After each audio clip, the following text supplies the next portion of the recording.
안녕하세요. 12월 6일 아침 기도에 오신 성도님들 한 분 한 분을 진심으로 환영합니다. 오늘 본문은 나움 2장 1절에서 13절까지의 말씀입니다. 나움은 아수르의 수도인 니느웨의 멸망에 대해서 선포하고 있습니다. 당시 아수르는 아주 최강국이었죠. 북이스라엘조차도 아수르에 의해서 멸망을 당합니다. 남한국조차도 아주 위기에 처해 있었는데 그러한 백그라운드를 가지고 선지자 나움은 아수르의 멸망을 이야기하고 있죠.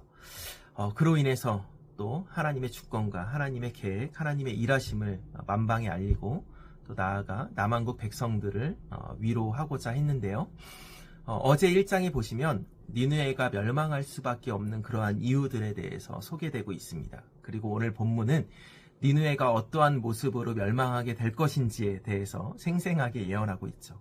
1절과 5절에 보시면 니느웨를 파괴하기 위해서 강력한 군대를 이끌고 공격해오는 바벨론과 또 연합군에 대해서 묘사하고 있고 또 그 강력히 공격해오는 그러한 군대에 무책임하게 무기력하게 대처할 수밖에 없는 니느웨 군대의 모습을 이야기하고 있습니다. 그리고 6절에서 7절에 보시면 니느웨의 멸망이 결국 다른 무엇도 아닌 하나님으로부터 하나님에 의해 진행된 것임을 명백히 밝히고 있고요. 그리고 이어서 또 니느웨가 공격을 받기 전 아주 풍족했던 그러한 모습과 공격을 받은 후 아주 처참한 모습들, 그러한 상황들에 대해서 묘사하고 있습니다. 그리고 그 멸망은 아주 필연적인 것이며 그 같은 멸망이 얼마나 비참한 결과를 가져오는지에 대해서 8절부터 13절 오늘 본문 마지막 절에 대해서 이야기하고 있습니다. 저는 말씀을 묵상하면서 세상에는 영원한 것이 없구나 라는 것을 다시 한번 묵상해 보았습니다. 아수르가 지금으로 보면 아주 미국 강대국으로 볼 수 있을 것 같은데요. 그 강대국이 멸망한다는데 믿기시나요? 당시 사람들에게도 아주 허황된 이야기로 들렸을 것입니다. 그런데 놀라운 것은 선지자 나움이 그렇게 멸망을 선포하고 예언하고 그로부터 50년도째 지나지 않아 그 아주 말씀대로 그대로 예언이 이루어졌다는 것이죠.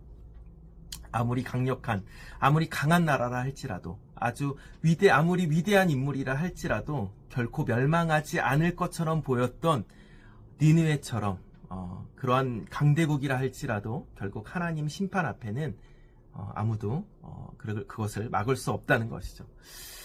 말씀을 묵상하면서 결국 이 땅에 우리가 삶을 살아가면서 우리는 부단히 명예와 부와 권력에 대해서 많은 에너지를 쏟고 살아가게 됩니다. 원튼 원치 않든 자유로울 수 없죠. 물론 물질이 필요할 때가 있고 그 외에 세상의 것들이 필요할 때도 물론 있습니다. 그러나 그럼에도 불구하고 어떻게 보면 허황된 것, 이 세상의 것들을 추구하다가 정작 중요한 것을 잃어버린다면 얼마나 억울한 일이겠습니까?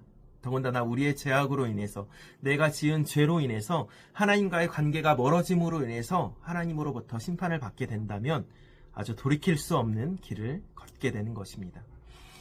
참 무서운 것은 죄라는 것이 결국 우리 삶 가운데 한 번에 왕창 이렇게 들어오는 것이 아니라 찾아오는 것이 아니라 아주 서서히 젖어들게 되죠.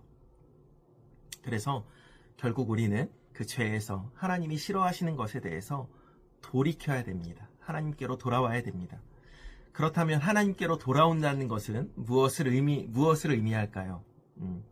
우리의 죄를 바로 그분 앞에 고하고 회개하고 그 죄에서 돌이키고 내가 바라보는 그 방향을 하나님께로 향해야 한다는 것이죠. 죄의 원어는 헬라어로 제가 아침 기도회 때 몇 번 얘기한 것 같은데 하마르티아라는 헬라어로 그런 단어입니다. 그 원어의 의미는 표적에서 빗나감, 표적을 놓침이라는 뜻을 가지고 있습니다. 그 말은 즉 나의 삶의 방향이 하나님이 아닌 다른 것으로 향해 있고 그것으로 마음을 빼앗기고 있다는 거죠. 하나님이 아닌 다른 무엇으로 뺏기고 있는 그 마음. 오늘 하루가 또 시작되었습니다. 나의 마음이 나의 삶에 추구하는 그 가치관이 어디를 향하고 있는지 점검해보는 그러한 시간이 되었으면 좋겠습니다. 어쩌면 나의 마음이 하나님께로 향해 있는 것이 아닌지, 아니면 세상의 부와 명예와 또 권력에 또 그 외의 세상 것들에게 나의 마음을 부단히 뺏기고 있진 않는지 되돌아보는 그러한 시간이 되었으면 좋겠습니다. 결국 우리의 죄를 깨끗게 하시는 분은 예수님밖에 없습니다. 그분의 피로 또 그분의 보혈로 인해서 그 주어지는 그 깨끗함 그리고 또 그 피로 인해 주어지는 그 평안함을 누리시는 그 복음을 누리시는 저와 성도님들이 되시길 간절히 축복합니다.